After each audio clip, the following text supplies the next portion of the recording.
सीधे लिए चलते हैं विज्ञान भवन, जहां पर आप सीधी तस्वीरें देख रहे हैं। प्रधानमंत्री नरेंद्र मोदी पहुंच चुके हैं राष्ट्रीय युवा संसद महोत्सव में। उसका समापन सत्र है और विजेताओं को पुरस्कार देने के लिए प्रधानमंत्री सीधे पहुंचे हैं विज्ञान भवन। ये सीधी तस्वीरें आप देख रहे हैं राष्ट्रीय युवा संसद महोत्सव 2019 का, जहां पर विजेताओं को पुरस्कृत करने के लिए प्रधानमंत्री पहुंचे हैं।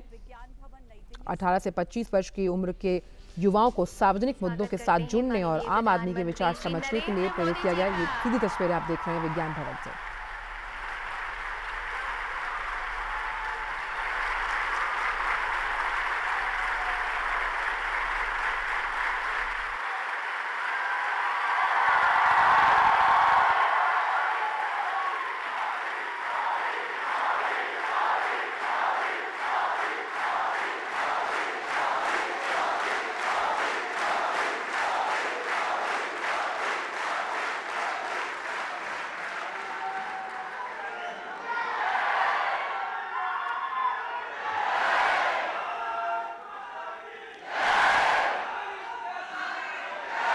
हम हृदय से स्वागत करते हैं माननीय प्रधानमंत्री जी का।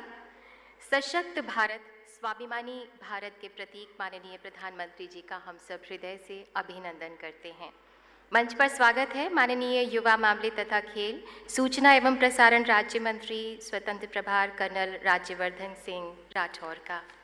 मंच पर उपस्थित हैं सचिव युवा मामले श्रीमती उपमा चौधरी, सचिव खेल श्री राधेश्याम जुलानिया तथा Shrimati Neelam Kapoor, DG sports authority of India. आज हम ऐसे भारत को देख रहे हैं जो अभूतपूर्व बदलाव के मंथन से गुजरा है और इस मंथन से प्राप्त अमृत रूपी न्यू इंडिया का साक्षी बन रहा है। एक ऐसा भारत जो हमारे बलिदानियों, स्वतंत्रता सेनानियों का गर्व है। भारत जो वंचितों के लिए संवेदनशील है पर अपने वजूद की उद्घोषणा बुलंदी से करना जानता है। एक ऐसा भारत जो यंग इंडिया है। ऐसा भारत जहां 18 से 25 की आयु वाले युवाओं की संख्या विश्व में सबसे ज़्यादा है, जहां के प्रधानमंत्री इन युवाओं की प्रेरणा हैं। ऐसे देश को हम प्रणाम करते हैं, ऐसे प्रधानमंत्री जी को हम नमन करते हैं और यहाँ के युवाओं का हम अभिनंदन करते हैं।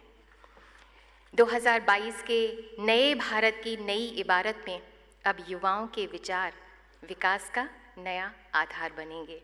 आइए देखते हैं नेशनल यूथ पार्लियामेंट फेस्टिवल 2019 पर एक फिल्म। क्या आप मुझे जानते हैं? I am young. राष्ट्र निर्माण होने के लिए राष्ट्रीय चरित्र का निर्माण होना बहुत आवश्यक है। मैं अपने राष्ट्र को समर्पित हूँ। भारत आज महाशक्ति बनने की ओर अग्रसर है।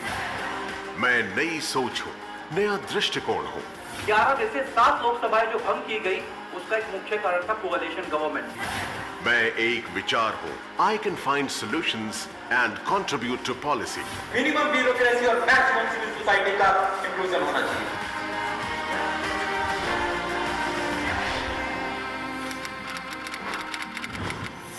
इस महोत्सव का विचार अंकुरित हुआ 31 दिसंबर 2017 को, जब मन की बात कार्यक्रम में प्रधानमंत्री महोदय ने प्रस्ताव रखा।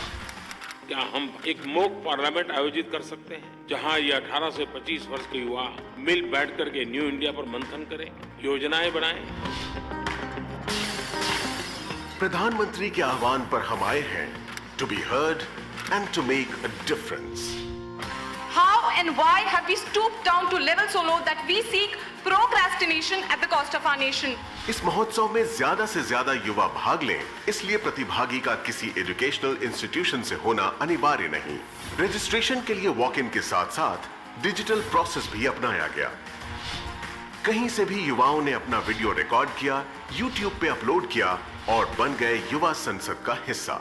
This was unbelievable. Respect and sanctity of the parliament increased. I'm here awakened and inspired only to dream bigger. Pre screening के बाद राष्ट्रीय युवा संसद का आयोजन हुआ 3 स्तरों पर। जिला युवा संसद, राज्य युवा संसद, राष्ट्रीय युवा संसद। Ministry of youth affairs and sports ने हर स्तर के लिए निर्धारित किए टॉपिक्स, इवैल्यूएशन क्राइटेरिया और जूरी। युवाओं की सोच बहुत गहरी है। यूथ पार्लियामेंट ने उनकी इस सोच को और तराशा है। हर जिले से 3 सर्वश्रेष्ठ वक्ता पहुंचे राज्य युवा संसद में। भारत विश्व की किसी भी भूमि पर जाकर आतंकवाद के खिलाफ लड़ सकता है। प्रत्येक राज्य और यूनियन टेरिटरी के 2 विजेताओं की आवाज गूंजी राष्ट्रीय युवा संसद में। Yes, we are energetic emerging brand India. 3 सर्वश्रेष्ठ वक्ताओं को मिलेगा प्रधानमंत्री श्री नरेंद्र मोदी द्वारा पुरस्कार पाने का गौरव। हम कब तक दूसरों का इंतजार करते रहेंगे कि कोई और आएगा और हमारे देश से भ्रष्टाचार मिटाएगा? यह हमारे सफर का अंत नहीं, आगाज है। इन विचारों के इंद्रधनुष पर ही होगा 2022 के नव भारत का उदय।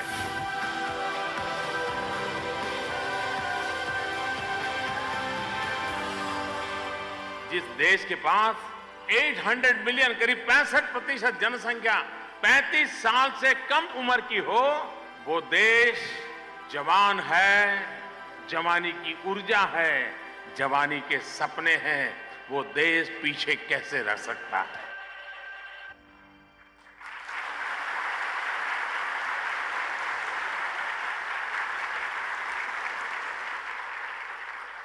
युवाओं की उम्मीदों की चिंगारी को जब उत्साह की हवा मिलती है तो वो कामयाबी की मशाल बनकर चमकने लगती है। माननीय कर्नल राज्यवर्धन सिंह राठौड़ माननीय प्रधानमंत्री जी के आह्वान को मंत्रालय के प्रयासों द्वारा हकीकत की ज़मीन पर लगातार उतार रहे हैं। हमारा आग्रह है माननीय युवा मामले एवं खेल राज्य मंत्री स्वतंत्र प्रभार कर्नल राज्यवर्धन सिंह राठौड़ से कि कृपया स्वागत संबोधन दें।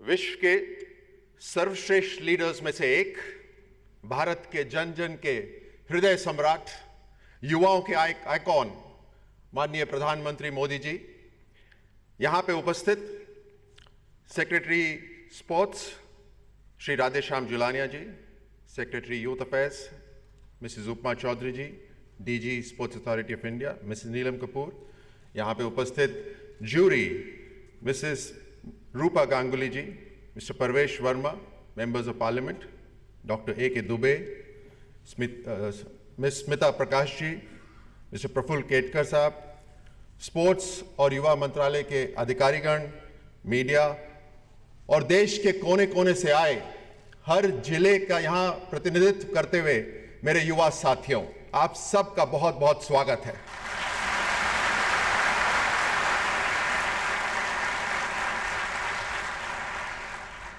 आज सबसे बड़ी जो खुशी की बात है, 31 दिसंबर 2017 को जो विजन रखा गया, उस विजन को आज पूरा होते देख, कल आपके मुकाबले देख और आज यहां उपस्थित आपको देख और आपके बीच में प्रधानमंत्री मोदी जी को उपस्थित देख, यही हमारी सबसे बड़ी आज की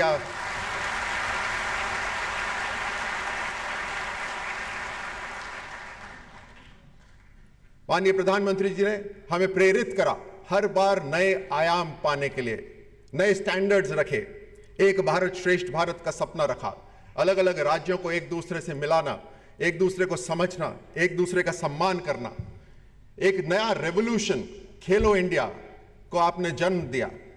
आपने कहा कि जो खेलेगा वही खिलेगा। इसको सच बनाने के लिए न केवल खेलों को अंतर्राष्ट्रीय लेवल पर बल्कि स्कूल के लेवल पर हम उसको लेकर आए। Connecting the potential of Indian athletes to the podium of international tournaments. आपने टेक्नोलॉजी के माध्यम से कहा कि एक मोबाइल ऐप ऐसी बनाइए जहां पे देश के जो नौजवान हैं, जो युवा हैं, खिलाड़ी हैं, वो देश में सभी खेल मैदानों को देख सकें, उनके रूल्स को जान सकें और अपना फिटनेस चेक कर सकें। आज माननीय प्रधानमंत्री जी उस ऐप का भी लॉन्च करने वाले हैं।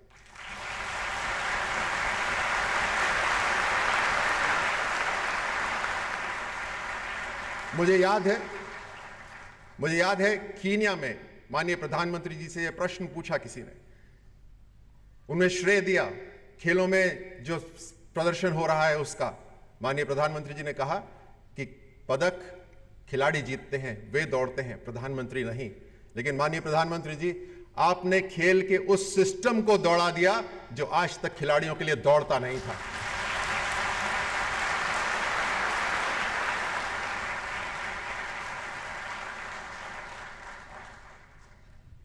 बहुत भारी मात्रा में यहाँ पे युवा मौजूद हैं, बहुत सारे आपको टेलीविजन पे अभी देखेंगे। आपने भारत के नौजवानों में एक संकल्प पैदा करा है देश को सिद्धि तक पहुंचाने का। आपने उनके जीवन में एक नई जान फूंकी है। हम आपको अपना प्रेरणा स्रोत मानते हैं। माननीय प्रधानमंत्री जी, आज आपने अपने संकल्प से असंभव को भी संभव बना दिया है, नामुमकिन को अब मुमकिन बना दिया है। बहुत बहुत धन्यवाद।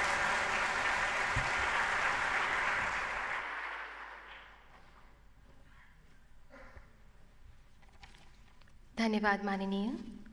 तोड़ लिए सब तारे मैंने, पंख लगाए हर सपने को, आसमान है पूरा मेरा, कहाँ समंदर मुझसे गहरा। न्यू इंडिया का युवा जज्बे से भरा हुआ है। इस बदले हुए भारत के हर पल विकास में वो भी योगदान देना चाह रहा है। और माननीय प्रधानमंत्री जी के मन की बात ने तो मानो उन्हें मनचाही सौगात ही दे डाली हो। यूथ पार्लियामेंट के राष्ट्रीय विजेता इन्हीं युवाओं की आवाज़ें हैं। आज ये अपने मन की बात आपसे शेयर करना चाहते हैं। सबसे पहले मंच पर आमंत्रण है महाराष्ट्र से श्वेता उमरे। आपसे निवेदन है कि कृपया अपने विचार प्रकट करें।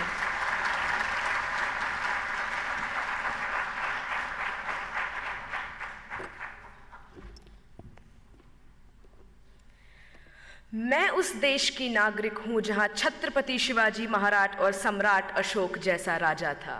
मैं उस देश की नागरिक हूँ जहाँ हर 50 मील पर रूप, पहनावा, मजहब बदल जाता था। मैं उस देश की नागरिक हूँ जहाँ डाल डाल पर सोने की चिड़िया को पाया जाता था। मैं उस देश की नागरिक हूँ जिसे अपने भूगोल के पहले इस ब्रह्मांड का भूगोल समझ आता था। A very frenetic morning to Honorable Prime Minister Sir, respected Minister Sir. This is Shweta Umre from Government Institute of Forensic Sciences, Rashtra Sant Tukadoji Maharaj University, Nagpur, Maharashtra. Today, I will be speaking on the topic Connecting India economically, culturally, and geographically. Now, when I look at this topic, I can see two aspects. The first aspect is how do we connect India to itself.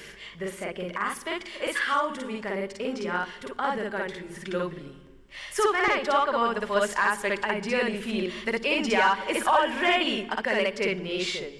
Now how? NASA has reportedly stated that the sound of the rotation of Earth is Om.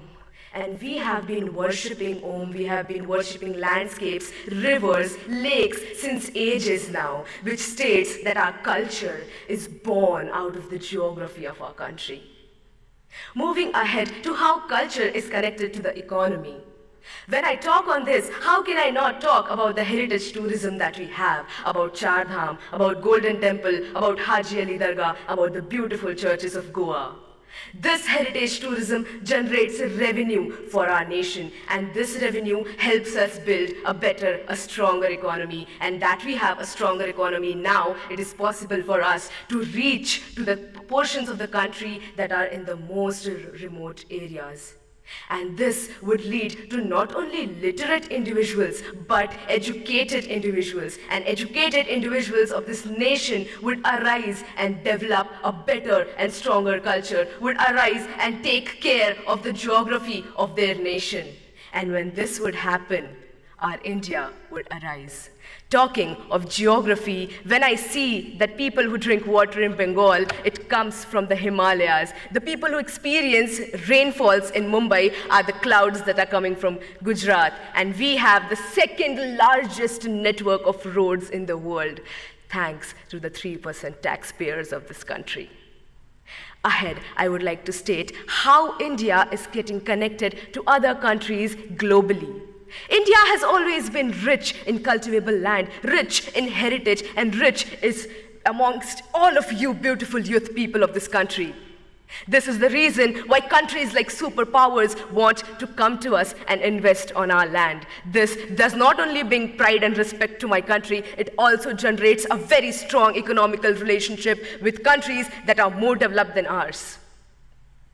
This is how economical bonds form between two countries, and this is how we start understanding each other's geography. And when economy and geography of two countries mix, there is an exchange of cultures. We adapt their culture, they adapt our culture. With this, I would like to state that the only thing that the youth of India can do is to strengthen this connection that already exists within and inter-India. How can we do this? We can do this by taking active participation and understanding what our responsibilities and our duties towards our country, our nation, our people are. And the day we realize our responsibilities, the day we start working hard, the face of this nation will change. And let's do this. Let's hold our hands, work even harder, and let's do what India was born to do, to build love, to build respect, and to generate peace. I would like to end my say with the quote, जिस दिन तेरी फतह का परचम इस मिट्टी पर लहराएगा, जिस दिन तेरी फतह का परचम इस मिट्टी पर लहराएगा, क्या ज़मीं क्या आसमां ये हिंदुस्तान मिल जाएगा. With this, I end my say, Jai Hind.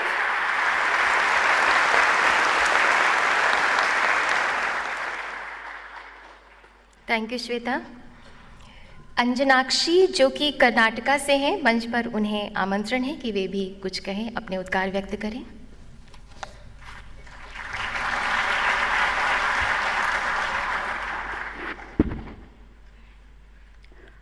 Good morning, Honorable Prime Minister, respected ministers, and to all the dignitaries present here today.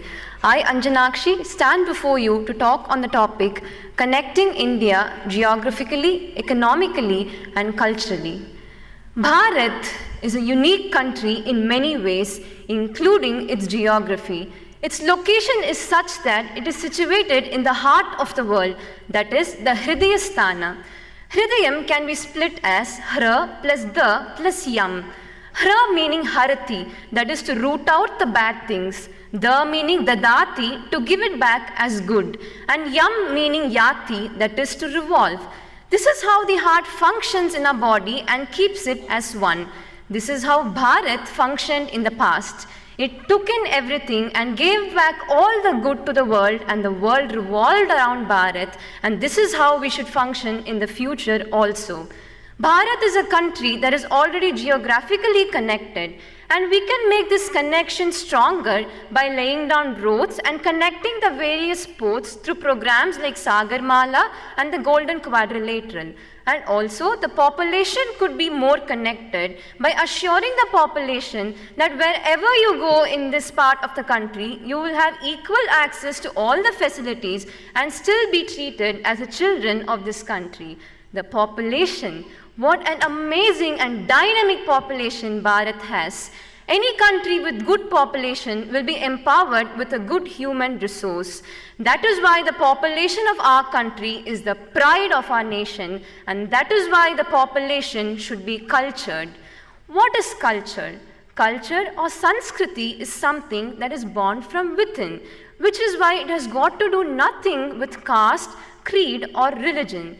Which is why we need more policies like the 10% reservation, which is not on the basis of majority, minority, or cultural beliefs, but just on the basis of common needs of the people that brings us together as one.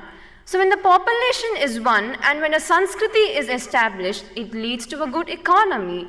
How?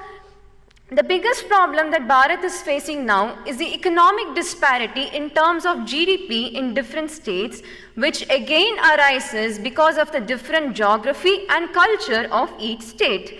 So when we bridge the gap between these two, then even the most impossible and difficult policies like one nation, one tax, demonetization, bringing down the black money becomes more easy to exercise. And hence, when a nation is geographically connected, the population becomes one. When the population becomes one, a Sanskriti is established. With a good Sanskriti, we have a common code of conduct. With a common code of conduct, it becomes easier for the government to govern, leading to an equal empowerment of all the states, thereby leading to the equal empowerment of the nation. When this happens, despite staying in Bharat, nobody will have an anti-Indian thought. You know, no tukde gangs. And so, you might ask me whether is this a possible idea in today's world, and I would very proudly say yes. And the best example that I can give to you is this very program, the National Youth Parliament Festival. Just like in the past, how Adi Shankaracharya ji started from the south and connected the entire nation, here we are from different nooks and corners of the country, from different cultural backgrounds, and yet sitting together as the new voices of India for a strong and a united Bharat. My dear brothers and sisters, the world is looking at Bharat like it had never looked at us before. Do you know why? क्योंकि ये नया India है, ये कहीं घुसेगा भी और मारेगा भी. Wherever we go, may it be in any fields, economy, technology, terrorism, wherever we go, India will strike so hard that the world will not forget us anytime soon. So I call upon all of you to connect Bharat, to be a part of a stronger and a united Bharat. And as the late Atal Bihari Vajpayee ji said, our aims may be as high as the endless skies. Our aims may be as high as the endless skies, but we need to have a resolve in our minds and walk ahead hand in hand, for victory will always be ours. Bolo Bharat Mata ki! Jai Hind!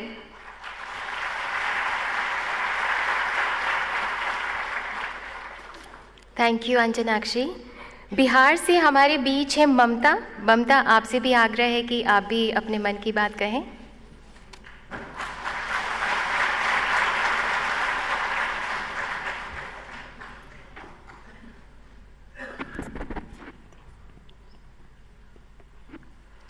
यहाँ मंदिर में दाना चूग कर चिड़िया मस्जिद में पानी पीती है. यहाँ बुद्ध की उपदेश और ईसा मसीह की बलिदान की गाथा होती है. मैंने सुना है यहाँ राधा रानी की चुनरी कोई सलमा बेगम सीती है. फिर क्यों हो गए हम यूं जुदा कि आज जोड़ने की बात होती है.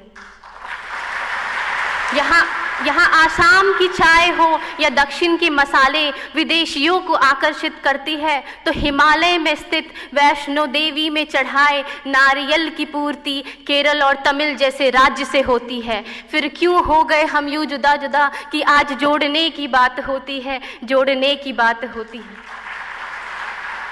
माननीय प्रधानमंत्री जी, आदरणीय मंत्री जी और मेरे युवा साथियों, मैं ममता कुमारी बिहार से इस युवा सांसद में अपने वक्तव्य को प्रस्तुत करने आई हूँ और मेरा विषय है connecting India geographically, economically and culturally. If we see geographically, I must say that India is in fact a gift to we all Indians, with a variety of landscape, from the mountains and plateaus to islands and coast, from the perennial rivers in the north to consistent rain in the northeast.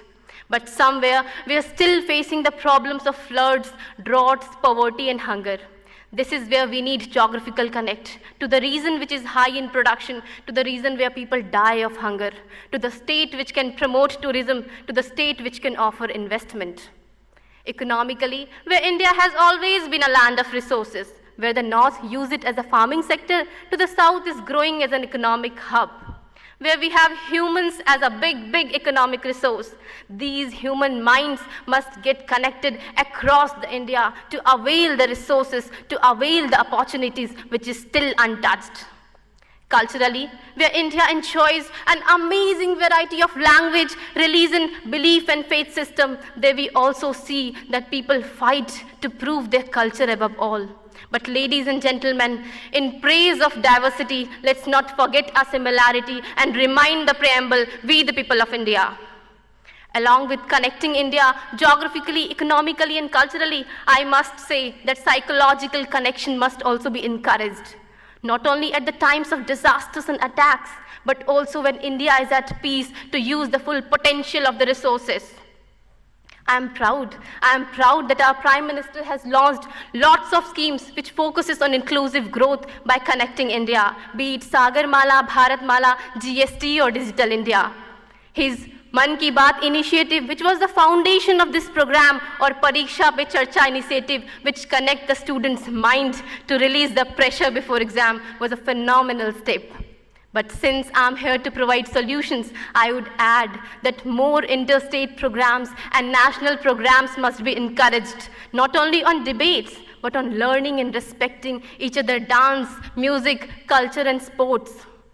We use technology to call Band and Hartal. No, it's time we use technology to connect India. We need leaders at the village and community level as well, who work tirelessly to connect India by the guidance of the state and national counterparts. Because today when all this gets over, there'll be a choice of dinner that you and I can make. But still there are some peoples in our Indians who do not have the choice to eat tonight.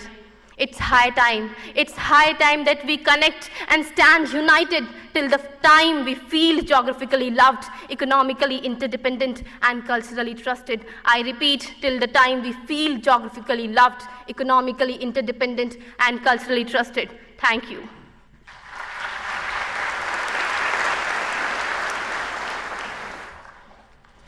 Thank you Mamata. माननीय प्रधानमंत्री जी ने राष्ट्रीय एकता दिवस पर एक बार कहा था कि राज्य अनेक, राष्ट्र एक, बोली अनेक, भाव एक। तो इस यूथ पार्लियामेंट में भी युवाओं के विचार तो अनेक थे, पर भाव बस एक ही था। भाव इस बदले हुए भारत की ये प्रतिज्ञा कि 2022 के पहले संकल्पों को पाना है। अब हम निवेदन करते हैं माननीय प्रधानमंत्री जी से कि कृपया 3 राष्ट्रीय विजेताओं को अपने कर कमलों द्वारा पुरस्कृत करें।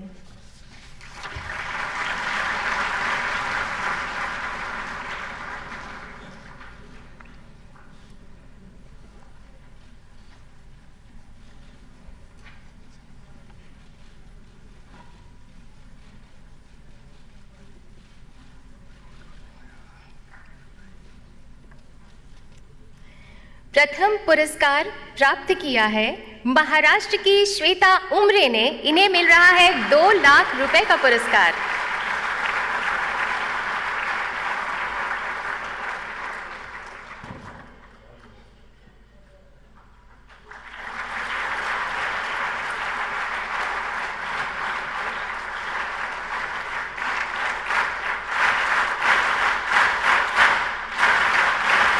द्वितीय स्थान हासिल किया है अंजनाक्षी ने, जो कर्नाटका से है, और इन्हें मिल रहा है 1.5 लाख रुपए।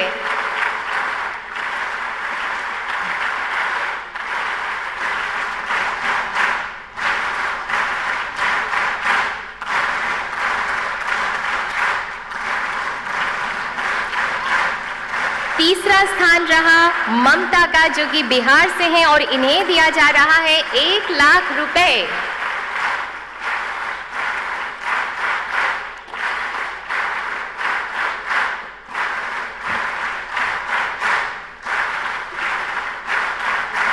धन्यवाद माननीय प्रधानमंत्री जी।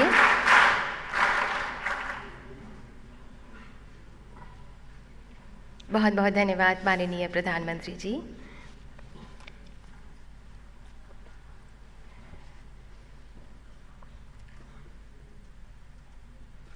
न्यू इंडिया तो चैंपियन है हर फ्रंट पर, तो फिर खेल में भी क्यों नहीं।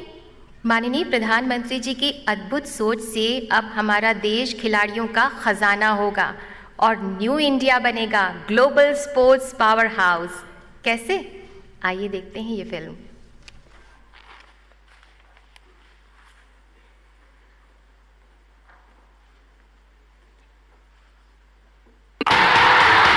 आओ खेले भी खिले भी। मैं हूँ जया और ये है मेरा दोस्त विजय और हम हैं खेलो इंडिया के मैस्कॉट्स।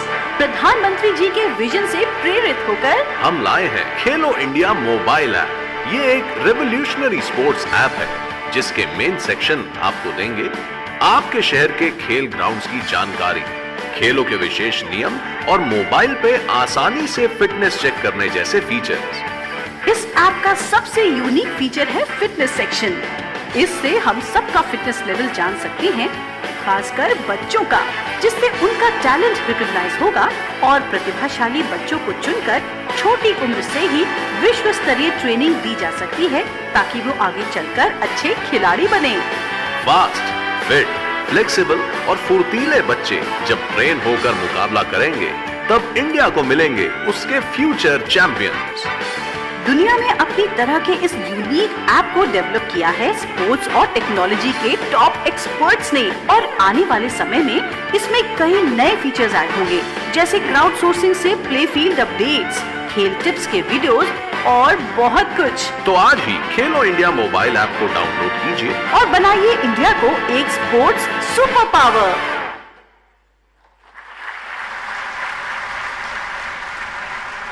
और अब हम माननीय प्रधानमंत्री जी से विनम्र आग्रह करते हैं कि कृपया खेलो इंडिया मोबाइल ऐप अपने कर कमलों द्वारा लॉन्च करें।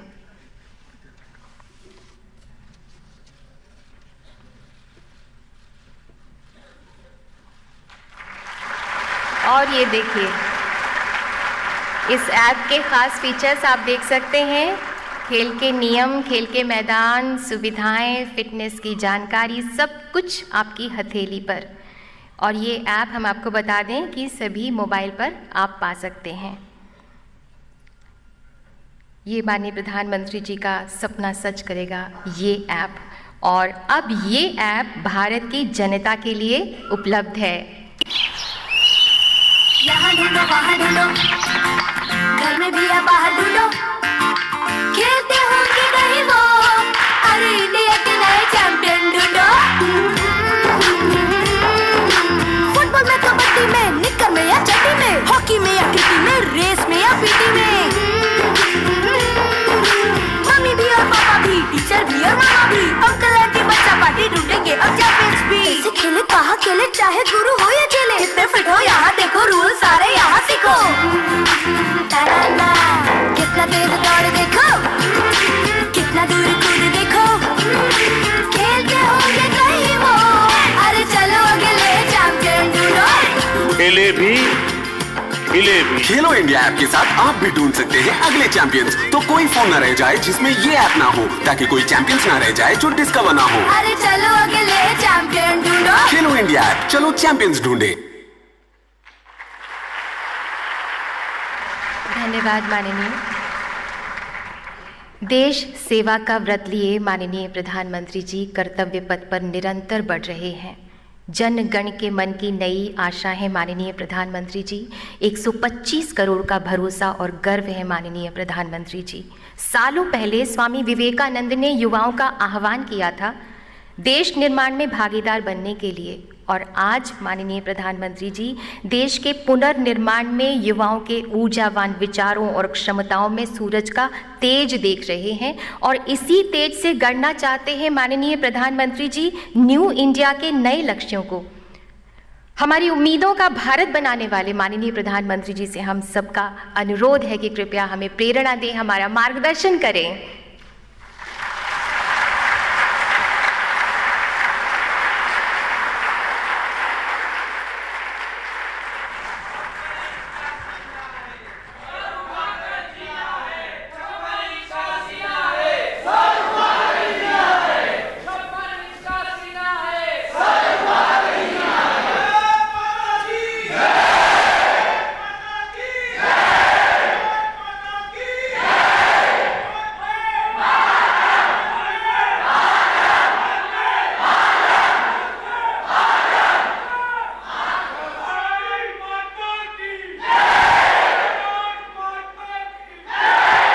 मंच पर विराजमान मंत्री परिषद के मेरे युवा साथी श्री राजवर्धन सिंह राठौड़ जी, अन्य महानुभाव और बड़ी संख्या में आए मेरा युवा साथियों,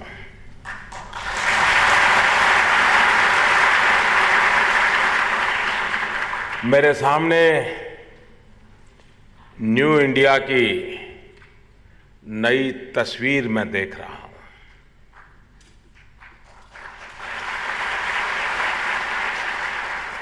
देश के कोने कोने से भाषा भूषा की विविधता लिए रंग बिरंगी माला रूपी मां भारती के आप सभी मनकों का मैं अभिवादन करता हूं।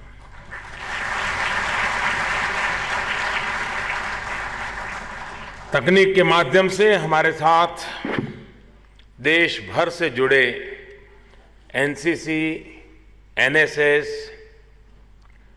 और नेहरू युवा केंद्र के साथियों का भी मैं स्वागत करता हूं।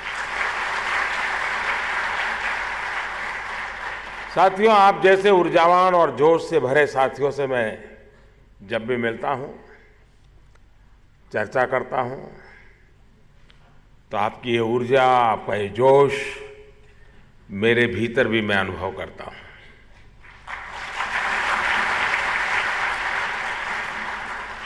आप बीते 2 दिन से यहां पर देश और समाज से जुड़े महत्वपूर्ण मुद्दों पर चर्चा कर रहे हैं। चर्चा की यही भावना, संवाद की यही प्रक्रिया देश के जनतंत्र को सशक्त करती है। साथियों, देश के वर्तमान और भविष्य को लेकर आपकी सार्थक चर्चा के लिए अनेक साथियों को यहां पुरस्कृत करने का मुझे अवसर भी मिला है। जिनका पुरस्कृत करने का मुझे अवसर मिला है वो बधाई के पात्र है ही। बाकी साथियों को भी मैं बधाई दूंगा, क्योंकि आपकी भागीदारी भी एक बहुत बड़ा पुरस्कार है।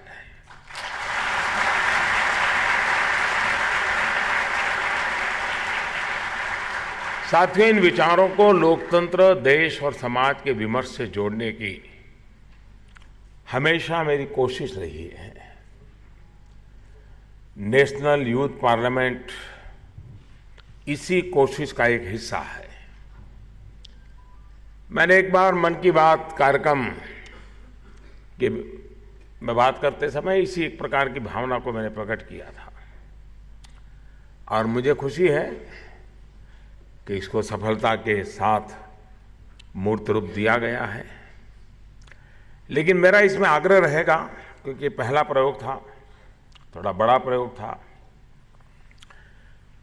अगर अच्छा होगा कि आप लोग इस पूरे कार्यक्रम की रचना, उसमें क्या कमी रही और अच्छा कैसे हो सकता था, विषय अच्छे कौन से हो सकते थे, प्रादेशिक भाषाओं का महत्व कैसे मिल सकता था, अगर सुझाव, और मैं चाहूंगा कि डिपार्टमेंट इसके लिए कोई ऑनलाइन व्यवस्था करे और सभी पार्टिसिपेंट्स इस कार्यक्रम की रचना के संबंध में सुझाव दे करके अगर इसको और मजबूती देते हैं और नयापन, इनोवेटिव आइडियाज देते हैं, तो ये अपने आप में एक इंस्टीट्यूशन बन जाएगा। और भविष्य में भी जो पार्लियामेंट जाना चाहता है वो पहले सोचेगा कि इस पार्लियामेंट से गुजरे।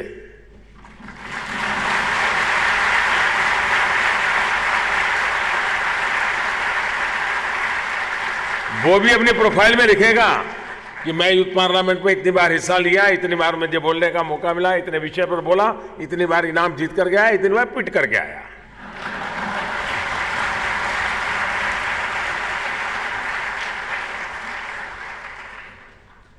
तो एक तो मेरा आग्रह है कि क्योंकि इसको हम एक,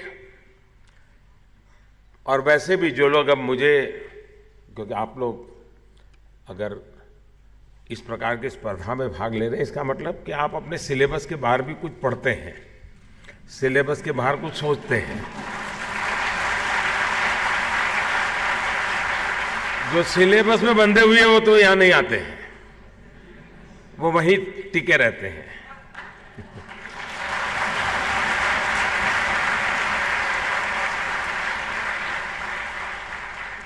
और इसके कारण शायद आप मेरा भी अध्ययन करते होंगे।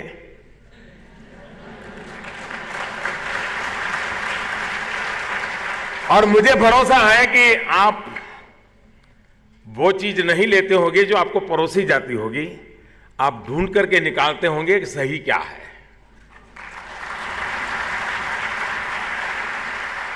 वरना परोसा हुआ माल जरा गड़बड़ होता है। आपने देखा होगा कि मैं स्वभाव से टोकनिज्म में मेरा विश्वास ही नहीं है। कोई एक लंबी सोच के साथ एक के बाद एक इंटरलिंक व्यवस्थाएं विकसित करना, ये मेरी कार्यशैली का हिस्सा है। सब चीजें पहले नहीं बताता हूं, प्रोग्रेसिव अनफोल्डमेंट होता है।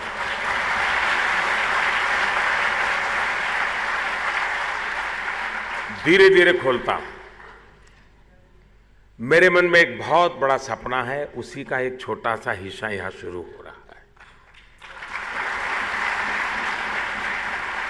और इसको अगर आपकी भागीदारी से अगर ये व्यवस्था विकसित होती है, और मैं तो चाहूंगा कि हो सके इतना जल्दी इसको सरकार से बाहर निकाल दिया जाए। या तो इसको सरकार से बाहर निकाल दे, या इसमें से सरकार को बाहर निकाल दे।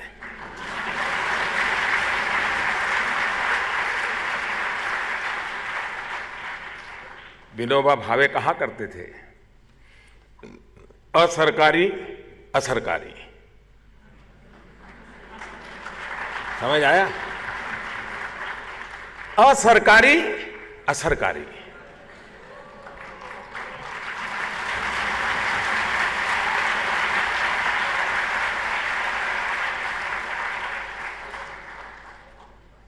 इसका रूप क्या हो सकता है? अगर मान लीजिए पूरे देश में सरकार कैटलिक एजेंट हो, सरकार उद्दीपक का काम करे, सरकार बाउंड्री तय करे, ये सब करे, इंफ्रास्ट्रक्चर प्रोवाइड करे, लेकिन पूरा इनिशिएटिव हर डिस्ट्रिक्ट में इस प्रकार के एनसीसी, एनएसएस, नेहरू युवा केंद्र, ये सब मिल करके यूनिवर्सिटी के जो चुनाव जीत करके आए हुए लीडर्स हैं, ये सब मिल करके ये लगातार डिस्ट्रिक्ट में साल में 3-3, 4-4 विषयों पर बड़ी व्यापक डिबेट करें और एक माहौल बने। मैंने ये डिबेट है ना, फिर बड़े बड़े स्टेडियम में करनी पड़े डिबेट, 25-50 हजार लोग सुनने आ जाए और देखें हमारे बच्चे क्या बोल रहे हैं, क्या सोच रहे हैं। ये हो सकता है कि नहीं हो सकता है? लेकिन आप कहेंगे करेंगे कौन? और इसलिए क्या हम इसको उस दिशा में ले जा सकते हैं क्या, ताकि ये व्यवस्था ज्यादा विकसित हो, उसका लाभ मिले। दूसरा, वक्तृत्व ये सिर्फ शब्दों का श्रृंगार नहीं होता है, वाणी का आरोह अवरोह नहीं होता है।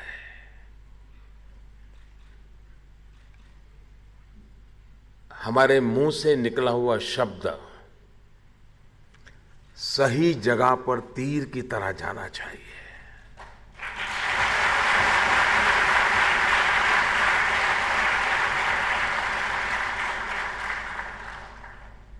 हमारी वाणी इंप्रेसिव हो या ना हो, इंस्पायरिंग जरूर होनी चाहिए।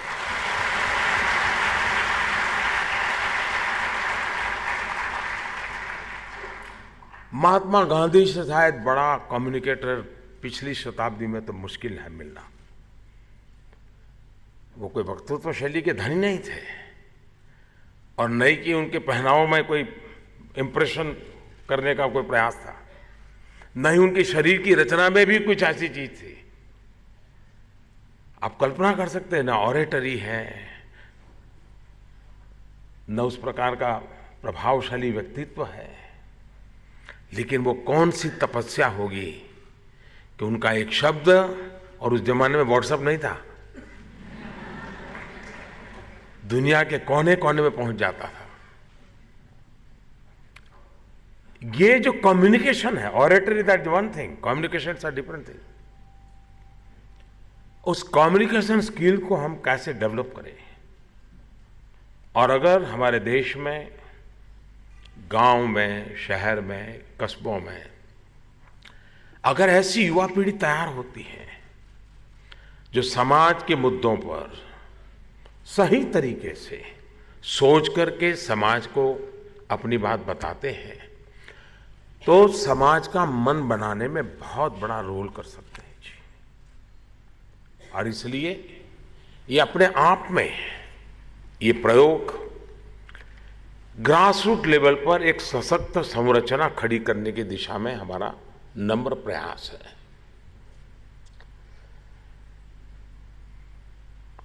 और मुझे लगता है वो दिन दूर नहीं होगा कि आप लोगों की तरफ से मांग आएगी कि 3 प्राइज देते हो तो कम से कम 1 पुरुषों के लिए रिजर्वेशन दिया जाए।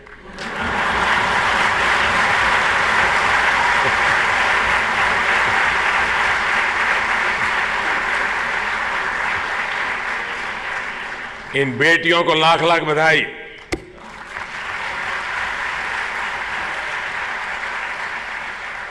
तीनों बेटियों ने मैदान मार लिया।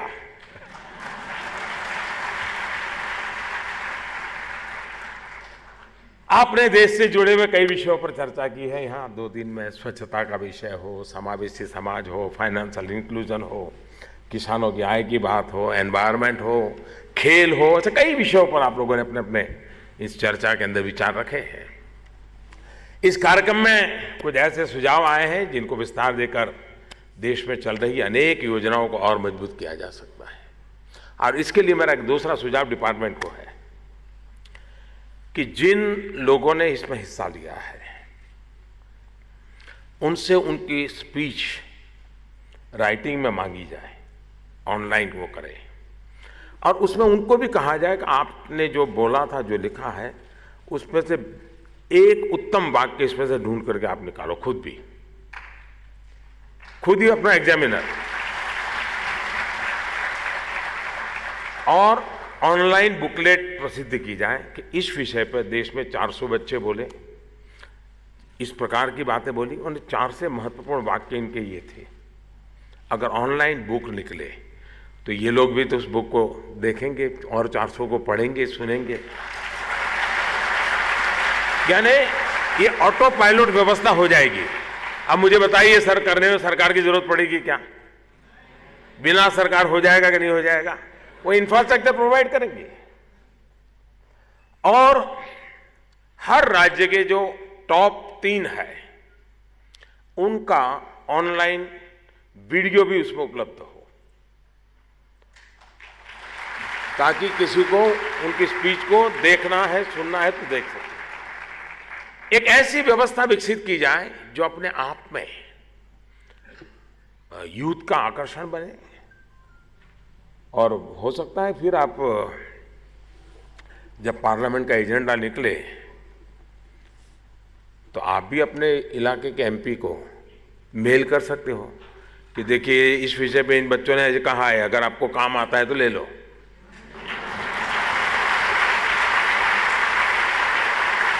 और मैं सच बताता हूं, कभी कभी एकाध कोने में से एकाध छोटे व्यक्ति की बात मुझ जैसे लोगों को भी इतनी काम आती है जिसकी आप कल्पना नहीं कर सकते जी। ये पड़ा है खजाना हमारे यहाँ। तो मेरा दूसरा एक आग्रह रहेगा कि हम इसको एक ऐसा व्यवस्था के अंदर बनाएं ताकि आगे चल करके ये अपने आप में ये उपयोगी हो, इसका लाभ होगा। ये ऐसा मंच है जो आप सभी की रॉ एनर्जी को एक शेप देगा, एक दिशा देगा। यहां से जो आइडियाज, जो सीख आप लेकर जाएंगे, उनसे ही कुछ नया सृजित होगा जो नए भारत की आत्मा, नए भारत के नए संस्कारों का निर्माण करेगा। साथियों, पार्लियामेंट जितना प्रोडक्टिव होगा, देश उतना प्रोग्रेसिव होगा। और इसलिए मैं जब यूथ पार्लियामेंट में आया हूं, हम क्या कर रहे हैं इसका जरा हिसाब भी देना चाहता हूं।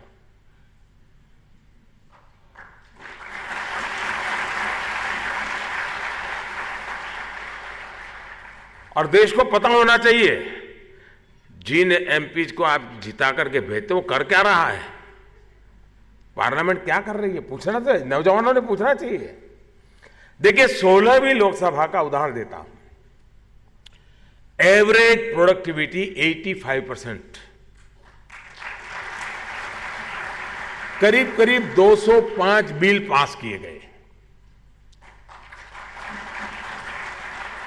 और 15वीं लोकसभा की तुलना में 16वीं लोकसभा ने 20% काम ज्यादा किया। लेकिन मैं इससे संतुष्ट नहीं हूं। अगर मोदी है तो फिर 20 से नहीं चलता है, 200 होना चाहिए।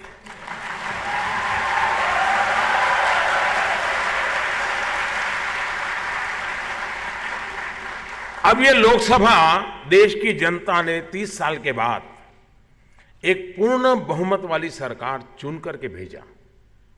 उसका नतीजा है कि ये 20% भी प्रोडक्टिविटी बढ़ा पाए, देश के टैक्स पेयर के पैसों का सही उपयोग हुआ और समय रहते हुए देश के लिए जरूरी वहां नीति निर्धारण हुआ। लेकिन राज्यसभा में क्या हुआ? अब राज्यसभा तो एल्डर्स का हाउस है। तपस्वी, तेजस्वी, वयोवृद्ध, तपोवृद्ध,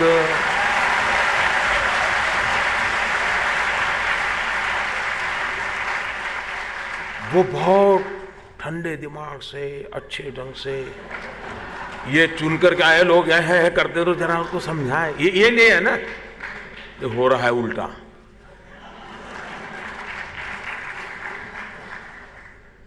राज्यसभा का परफॉर्मेंस अभी जो लास्ट सत्र गया सिर्फ 8%, 8%। अगर प्रोडक्टिविटी 8% यानी कितनी बड़ी चिंता का विषय है। आप एक काम करिए, अपने यहां जाकर के डिस्ट्रिक्ट में या 2-4 डिस्ट्रिक्ट मिलाकर के राज्य का एक बड़ा सा युवा इवेंट कीजिए और आपके राज्य से जो राज्यसभा में गए हैं, क्योंकि उनकी जिम्मेवारी है आपके राज्य के हितों को लेकर के राज्यसभा में अपनी भूमिका अदा करना उनका दायित्व है। उनको बुलाइए, चीफ गेस्ट के रूप में बुलाइए, बढ़िया माला वाला पहनाइए,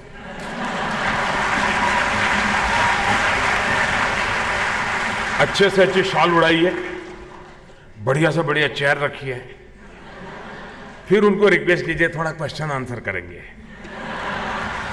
और फिर पूछिए क्या किया, जवाब मांगिए, तभी जाकर के देश में दबाव पैदा होगा। और ये भी लोकतंत्र है, ये अलोकतांत्रिक व्यवस्था में नहीं बता रहा। और मैं ये भी नहीं कहता हूं एक पार्टी के, किसी भी पार्टी के क्यों ना हो, राज्यसभा के सबको बुलाओ, अपने राज्य के लोगों को भी क्या किया आपने। यानी देखिए एक में से कैसी दूसरी शक्ति तैयार होगी। और इसलिए मैं चाहता हूं कि इसका हम अधिक लाभ करें। साथियों, युवा मन आकांक्षी होता है, महत्वाकांक्षी होता है और होना भी चाहिए। और इसकी अभिव्यक्ति करते हुए,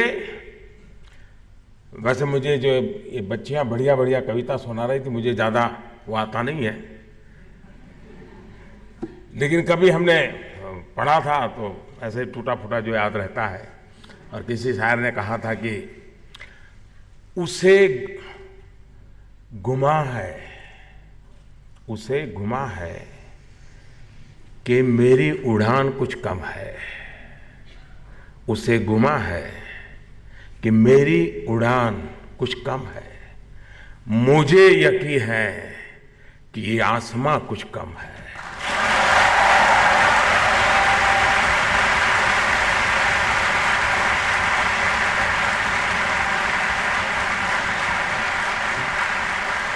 और इसलिए मैं हमेशा कहता हूं कि युवा सपनों को, आकांक्षाओं को रोकना नहीं चाहिए, उन्हें उन्मुक्त गगन में उड़ने देना चाहिए।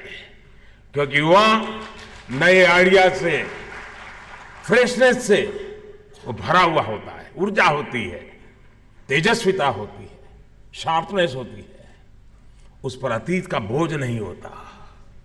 ऐसे में चुनौतियों और समस्याओं से निपटने में वो अधिक सक्षम होता है। साथियों, देश की, समाज की समस्याओं को सुलझाने के लिए आपकी जो अप्रोच है वो न्यू इंडिया को और मजबूत करने वाली है। जैसे आज का समय तेजी से बदल रहा है, वैसे ही आज की जनरेशन भी पहले की अपेक्षा कई गुना तेजी से सोचती है, काम कर रही है। ये तो आपने भी अनुभव किया होगा। आपके ही परिवार में 3 साल 4 साल का भतीजा होगा तो उसका जो दिमाग चलता होगा, आप सोचते हो कि मैं तो इतना छोटा था, मुझे समझ नहीं आता था, इसको सब समझ आता है। यानी आप में और आपके भतीजे में ज्यादा अंतर नहीं है, लेकिन फिर भी आप अंतर महसूस करते हैं, बदलाव है। कुछ लोग कहते हैं कि आज का नौजवान सवाल बहुत पूछता है, घर में भी आपको परेशानी रहती हुए थे, चुप बैठ, जा पढ़ाई कर, ऐसा ही होता होगा। और कुछ लोग ये भी कहते हैं कि आज के युवा में धैर्य नहीं है, पेशेंस नहीं है, बड़ी हड़बड़ी में है। कुछ लोग ये कहते हैं कि आज का युवा मोनोटोनस वर्क नहीं चाहता, उसको हर बार नया चाहिए, हर चीज में नयापन चाहिए। और कुछ लोग भी बोले, लेकिन मैं मानता हूं कि ये सारी बातें लोग कुछ भी कहे, युवा है तो ये सब जरूरी है, ये इंग्रेडिएंट्स है युवा के।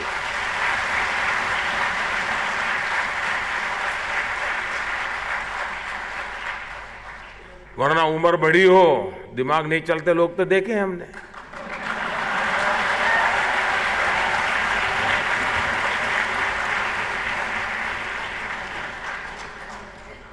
और यही बातें तो आपको इनोवेटिव बनाती है, नए नए आइडिया लाती है। आज का युवा मल्टीटास्किंग के लिए पहले से ही तैयार है और इसलिए कई काम एक साथ करता है। वो एम्बिशन से भरा हुआ है क्योंकि वो बहुत तेजी से आगे बढ़ना चाहता है, और यही तो न्यू इंडिया का आधार है।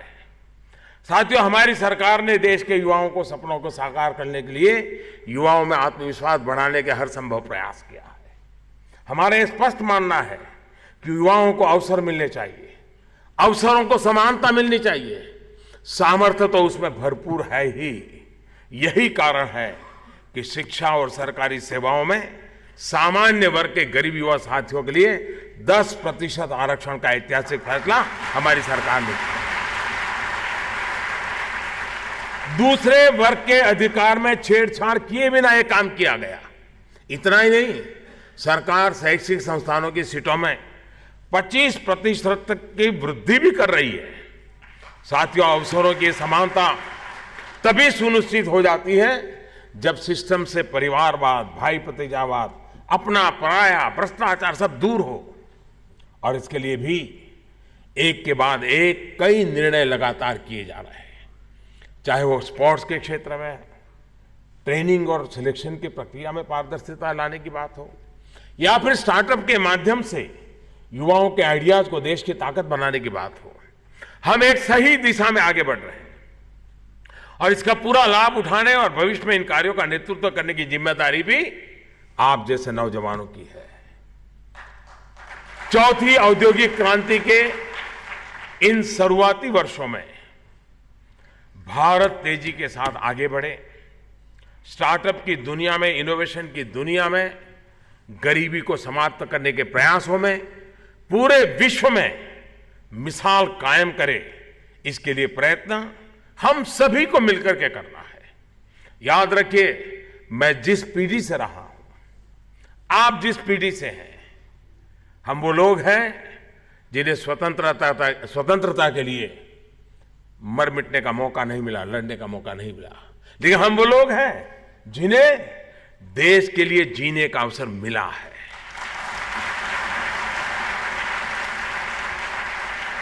और इसलिए हमें अपनी ऊर्जा, अपनी प्रतिभा देश के लिए जीने पर, देश के निर्माण पर लगानी है। और इसलिए मैं आपसे आग्रह करूंगा, कुछ और भी सुझाव है मेरे मन में। अच्छा हुआ मैं टीचर नहीं हुआ, वरना मैं होमवर्क ज्यादा देता। आप लोग यहां आए हैं, देश के हर जिले से आए हैं। मुझे मालूम नहीं है लॉजिस्टिक व्यवस्था क्या है, लेकिन समय निकाल करके देश के सैनिकों को, 125 करोड़ देशवासियों ने जो नेशनल वॉर मेमोरियल समर्पित किया है 2 दिन पहले, और आजादी के इतने सालों के बाद पहली बार हुआ है। आप समय निकाल के जरूर वहां हो आइए, जरूर हो आइए। वैसा ही दूसरा पुलिस मेमोरियल बना है, वो भी आजादी के इतने सालों के बाद पहली बार बना है, उसे भी देखिए, अपना श्रद्धाभाव व्यक्त करिए। जब आप अपने छात्र में वापस जाएंगे तो और कुछ काम आए ना आए, ये 2 दिन यहां बिताए उसमें से कुछ काम आए ना आए, इन 2 जगह पर होकर के आएंगे, मुझे विश्वास है आप ऊर्जा से भर करके घर लौटेंगे।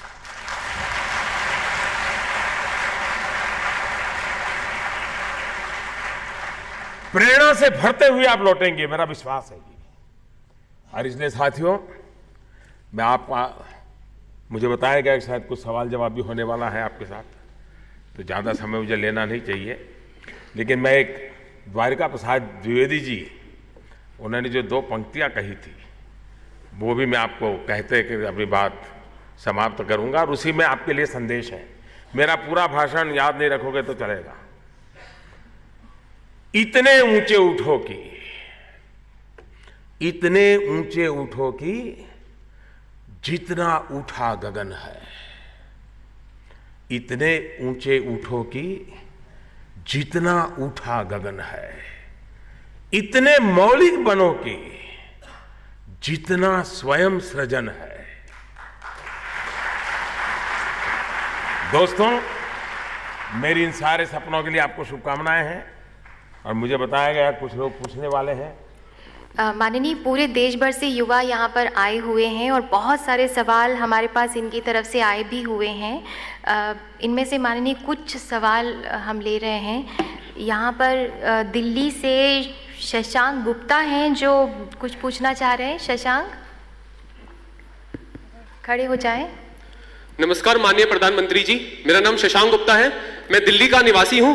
प्रधानमंत्री जी, मुझे और मेरे युवाओं को ये जानकर बहुत ज्यादा गौरव फील होता है कि हमारे देश की ताकत की तारीफ पूरी विश्व कर रहा है। इसी संदर्भ में मैं आपसे एक प्रश्न पूछना चाह रहा हूं कि हमारा देश हर एक सेक्टर के अंदर काफी सारी योजनाएं हैं, जैसे एजुकेशन के अंदर हमारे पास स्किल इंडिया है, प्रधानमंत्री कौशल विकास योजना है, हमारे पास डिजिटल इंडिया है, मेक इन इंडिया है, हमारे पास इवन रिसर्च के लिए prime minister research fellowship scheme है, इवन हमें डिप्लोमेसी सीखने के लिए स्टूडेंट एंगेजमेंट एमईए प्रोग्राम है। इसी विषय में सर मैं ये जानना चाहता हूं कि इन सभी का हमें कैसे हर एक जिले में, हर एक नॉर्थ ईस्ट से लेकर गुजरात तक, जम्मू कश्मीर से लेकर तमिलनाडु तक, हर एक युवाओं को कैसे इसका लाभ मिलेगा, कैसे उस चीज को वो प्राप्त कर सकते हैं, यही मेरा क्वेश्चन है। धन्यवाद। आपकी बात सही है कि कभी कभी योजनाएं तो होती है, ऐसा तो नहीं है कि पहले की सरकारें कोई कुछ करती ही नहीं होगी, योजनाएं तो उन्होंने भी बनाई होगी। कुछ योजनाएं आइडिया तक सीमित रहती होगी, कुछ योजनाएं कागज पे जाती होगी, कुछ योजनाएं फाइल के आगे निकलती होगी, और फिर समय उसी में बीत जाता होगा। हकीकत में अगर हम लास्ट माइल डिलीवरी करते हैं, एजुकेशन करते हैं, तब योजनाओं का लाभ है। अब आपको मालूम है कि देश ने बैंकों का राष्ट्रीयकरण किया था, जब आप लोग पैदा भी नहीं हुए थे तब हुआ था, और इसलिए किया गया था कि बैंकों में गरीबों का हक मिलना चाहिए। उस समय हमारे देश में फैशन थी गरीबों के नाम पर खेल खेलने की। अब बैंकों का राष्ट्रीयकरण होकर के 40-45 साल हो गए, लेकिन देश के गरीबों का बैंक अकाउंट खुला नहीं। अब कोई बैंक ने बैंक अकाउंट नहीं खोलना, ये तो कहा नहीं था, लेकिन लास्ट माइल डिलीवरी पर किसी ने ध्यान नहीं दिया। हमने ध्यान दिया, और देश के हर व्यक्ति का बैंक खाता होना चाहिए, ये हमने तय किया। और शुरू में हमारी थोड़ा बैंक वालों से थोड़ी परेशानी भी रही। हमने ये कहा कि 0 अमाउंट से बैंक खाता खोलना है। कोई बैंक वाला क्यों शुरू होगा भाई 0 अमाउंट से? कठिन काम होता है, ये करना पड़ता है। और 0 बैलेंस से बैंक अकाउंट खोले गए। और आप देखिए हमारे देश के गरीबों की अमीरी देखिए, अमीरों की गरीबी तो बहुत देखी है, लोग भाग जाते हैं।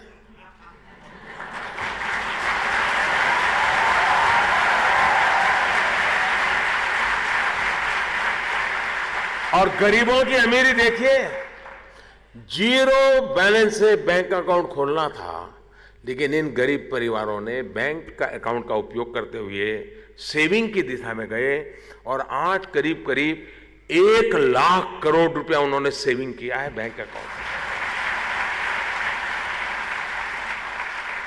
ये गरीबों की अमीरी है और देश गरीबों की अमीरी से ही आगे बढ़ने वाला है। अब ये क्यों हुआ? तो लास्ट माइल डिलीवरी से हुआ। अब मान लीजिए, मुझे बराबर याद है, दादा धर्माधिकारी करके गांधीयन विचारक थे। कभी आपको भी मौका मिले तो दादा धर्माधिकारी जी की किताबें पढ़ने जैसी छोटी छोटी चीजें लिखते थे वो। आचार्य विनोबा जी के प्रभाव में रहे थे।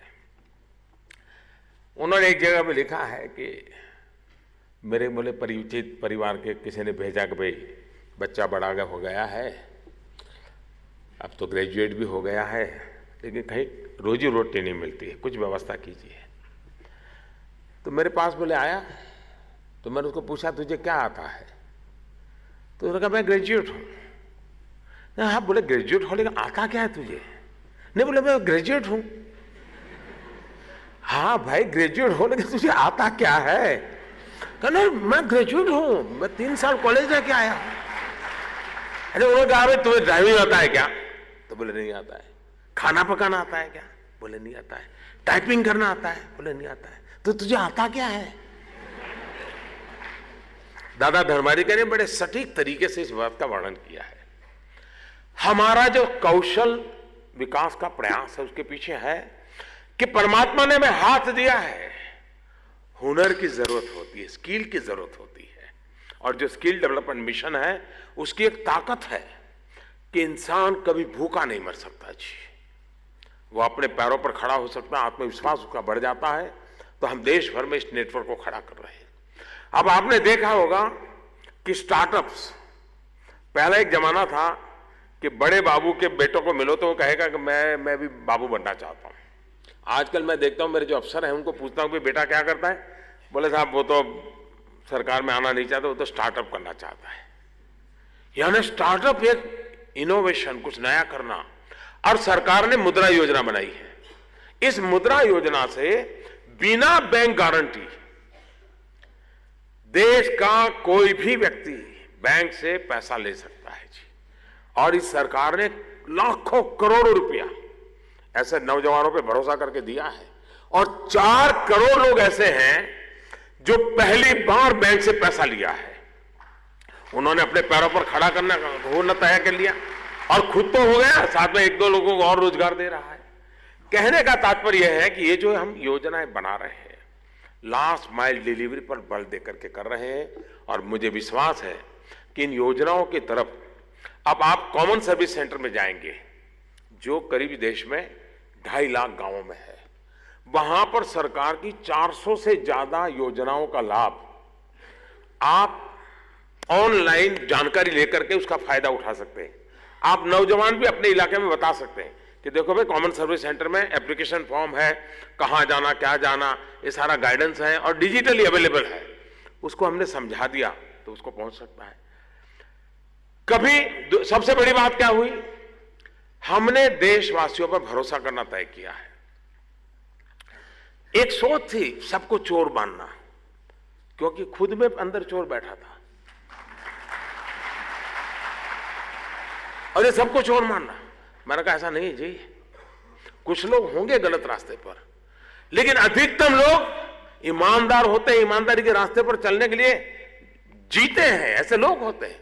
अब आप मुझे बताइए, पहले आपको अगर कहीं एप्लीकेशन करनी होती थी तो आपकी सर्टिफिकेट का जेरॉक्स नहीं चलता था, आपको किसी म्युनिसिपैलिटी के चुने हुए मेंबर के पास से उसको सर्टिफाई करवाना पड़ता था। ये था ना पहले, आपको 2-2 घंटे कतार में खड़ा रहना पड़ता था और वो भी बड़ी तिस्मार्की मारता था, कल आना परसों आना, कितनी बार आओगे, सब एक साथ लेके आओगे, ऐसा कैसे लाए, ऐसा होता था ना। हमने क्या जरूरत है भाई, वो एक कॉर्पोरेटर या तहसील पंचायत अधिकारी, एक एमएलए, एक एमपी, वो कौन होता है ईमानदारी का सर्टिफिकेट देने वाला? अरे खुद ही दे दो कि मैं ईमानदारी से देता हूं, और कर लिया मैंने। इस देश का कोई भी व्यक्ति अपने सर्टिफिकेट सेल्फ अटेस्ट करके दे सकता है, और जब फाइनल देखना होगा तो ओरिजिनल दिखा देना भाई। बेकार में परेशान है क्यों? तो ये बदलाव जो है, उस बदलाव से आप देखते होंगे कि नीचे तक एक सकारात्मक गुड गवर्नेंस का प्रभाव, और ultimately development plus good governance, तभी ट्रांसफॉर्मेशन होता है। सिर्फ डेवलपमेंट स्कीम हो, एक गांव में बढ़िया बस स्टेशन बना दें, वहीं डेवलपमेंट पूरा नहीं होता है। डेवलपमेंट तब पूरा होता है बढ़िया बस स्टेशन हो, बस स्टेशन की सफाई भी हो, बस समय पर आती हो, कंडक्टर का व्यवहार ठीक रहता हो, ये सब पैकेज अच्छा हो, तब जाकर के बस स्टॉप का उपयोग है।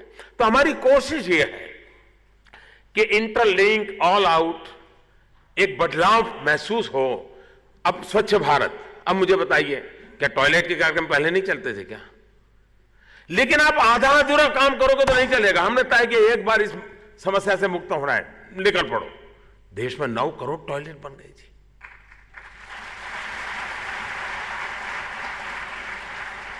हमारे देश में बच्चियां स्कूल इसलिए छोड़ देती थी क्योंकि 3 साल, 4 साल, 5 साल की होते होते महसूस कर रही थी कि बच्चियों के लिए अलग टॉयलेट नहीं है, और उसी एक मानसिक बोझ के कारण बच्ची 5-6 साल की पढ़ाई के बाद, 5वीं कक्षा के बाद निकल छोड़ देती थी। मैंने कहा भाई कम से कम स्कूल में बच्चियों के लिए अलग टॉयलेट तो बनाओ। अब कोई कह सकता है अरे भारत के प्रधानमंत्री का ये काम है क्या टॉयलेट बनाना? उसको तो बड़ी बड़ी बातें करनी चाहिए। बड़ी बातें करने वाले 13 चले गए मेरे पहले।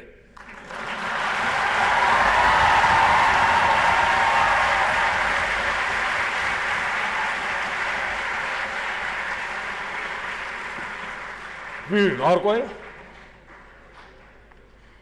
माननीय महाराष्ट्र अमरावती से यहाँ पर आई हुई हैं आकांक्षा असनारे, इनकी भी कुछ उत्सुकता है जानने की। आकांक्षा। सर्वप्रथम सुप्रभात माननीय प्रधानमंत्री जी, मैं आकांक्षा हूँ महाराष्ट्र से। मेरा प्रश्न पूछने की अनुमति चाहूँगी आपसे। मेरा प्रश्न ये है कि युवाओं ने जो अनुभव किया है, पिछले 4.5 वर्षों में युवाओं की स्थितियाँ काफ़ी बेहतर हो चुकी है। अब हम पर भरोसा भी किया जा रहा है। तो आपसे मेरा प्रश्न ये है कि आपने इन स्थितियों को कैसे बदला? ये स्थितियों को मैंने नहीं बदला है, देशवासियों ने बदला है। देशवासियों के विश्वास ने बदला है। अब स्वच्छता कोई मोदी झाड़ू लेकर के निकला है क्या? देशवासियों ने तय किया देश को स्वच्छ बनाना है, सब लोग लग पड़े हैं। आज घर में भी छोटा बच्चा आप कुछ डालते हैं तो बच्चा कहता है नहीं नहीं उठा लो दादू, दादू उठा लो, ये मोदी जी ने बोला है, तू उठा लो। कहता कि नहीं कहता? देश बदलता है देशवासियों की शक्ति से, देशवासियों के संकल्प से। सरकार का काम है उन्हें अवसर देना, खुलापन देना, और वो काम करने की दिशा में हमारी सरकार निरंतर चल रही है। धन्यवाद। माननीय, आपका ही संसदीय क्षेत्र वाराणसी यूपी है, और वहाँ से एक सवाल हम लेना चाहते हैं। खुशी श्रीवास्तव यहाँ पर आई हुई है वहाँ से। खुशी, पूछिए क्या पूछना है। नमस्कार। नमस्ते। रिस्पेक्टेड प्राइम मिनिस्टर सर, मेरा क्वेश्चन ये है कि करप्शन ये एक ऐसी प्रॉब्लम थी इंडिया की जिसको सब लोग ऐसे ले रहे थे कि अब अगर जीना है इंडिया में तो करप्शन को मान के चलो कि होना है या करना ही करना है। बट इससे लोग परेशान भी बहुत थे। पिछले 4 सालों में ऐसा हुआ है कि जो जितने लोग पैसा ले रहे थे वो इतना डर चुके हैं, यहाँ तक कि सिस्टम में लीकेज भी रुक गया है। गर्व तो होता है इस बात का, पर आश्चर्य भी होता है, इतने साल से छोटे से थे तब से देखते आ रहे हैं ये बड़ी प्रॉब्लम 4 साल में कैसे सही हो गई। आपसे पूछना जरूर चाहेंगे। ये बात सही है कि हमारे देश, हमारे बाद भी जो देश आजाद हुए, वो कहां से कहां पहुंच गए। हम अपने ही अंदर ऐसी बुराइयां पालते गए और एक के बाद नई बुराइयां लेते आते गए। जैसे शरीर में एक बार डायबिटीज आता है ना, तो सारी बीमारियों को वो निमंत्रित करता है, वो राज रोग बोला जाता है। डायबिटीज अपने आप में बुरा दिखता नहीं है, पता नहीं चलता है, लेकिन एक बार डायबिटीज हुआ तो सारी बीमारियां। ये करप्शन एक ऐसी दिमाग है जो सारी बीमारियों को ले आती थी। जब तक आप करप्शन रूपी दिमाग से देश को मुक्त नहीं करते हैं, तब तक आप और बीमारियों से भी मुक्त नहीं हो सकते। और इसलिए काम थोड़ा कठिन है और हर कोई ये काम कर नहीं सकता है जी। जिसको खुद को कुछ लेना देना नहीं है, जिसको अपने लिए कुछ करना नहीं है, वो जरूर इस काम को कर सकता है। और इस देश में ऐसे करोड़ों लोग हैं जो नियम और कानून से जीना चाहते हैं। हमने उन्हीं को प्रोत्साहित किया, उसी का परिणाम है। अब आप देखिए, हमारे देश के युवा तय कर लें कि हम कहीं पर भी शॉपिंग के लिए जाएंगे तो हम डिजिटल पेमेंट करेंगे, मोबाइल ऐप से ही पैसे देंगे।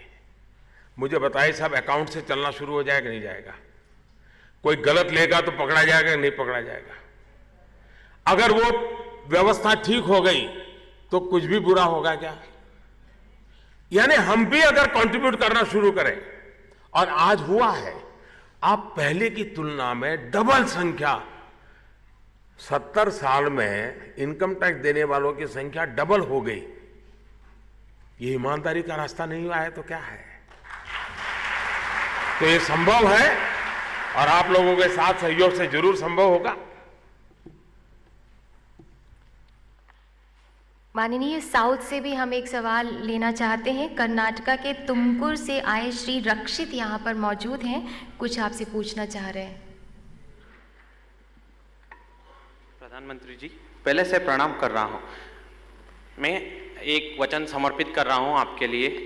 आचार्य है स्वर्ग, अनाचार्य है नर्क। मतलब ही आचार तो स्वर्ग कर रहे हैं, अनाचार तो स्वर्ग नहीं जा रहा है। इसलिए ये साल आप साबित कर दिया पूरे विश्व को। इसलिए मेरा प्रश्न ही हो, आपके साथ में हम देश बढ़ रहा है, हम यूथ क्या करना चाहिए आप बताइए। मुझे बताना पड़ेगा क्या यूथ को क्या करना चाहिए? देखिए, एक छोटा सा विषय था मेरा। आप देखिए कि हमारे देश में 800 मिलियन 35 से कम आयु के लोग हैं। वे देश को बदल सकते हैं जी, कोई मुश्किल काम नहीं है। अब देखिए, अभी चुनाव आने वाले हैं। क्या हमारा कोई नौजवान है जो वोटर लिस्ट में उसका नाम ही रजिस्टर नहीं हुआ है? करवाना चाहिए कि नहीं करवाना चाहिए? 21वीं सदी में जो पैदा हुए हैं हिंदुस्तान में, उनको पहली बार इस लोकसभा में वोट देने का हक मिलने वाला है। और जैसे घर में बच्चा पहली बार जब स्कूल जाता है तो परिवार में बड़ा उत्सव होता है, बड़ा विदाई समारोह होती है, सब लोग जाते हैं, मिठाई बांटते हैं, गरीब से गरीब भी टीका विका करके जाते हैं।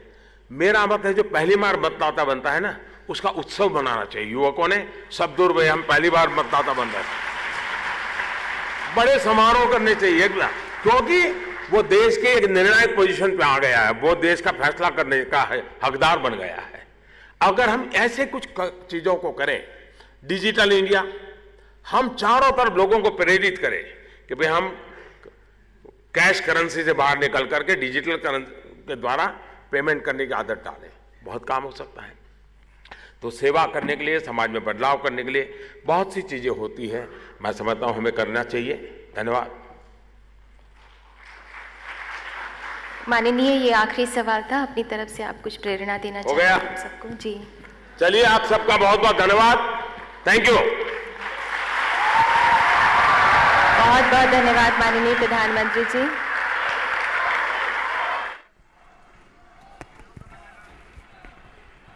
आप देख रहे थे नेशनल यूथ पार्लियामेंट फेस्टिवल 2019 का सीधा प्रसारण विज्ञान भवन नई दिल्ली से। with our Honorable Prime Minister Shri Narendra Modi's vision.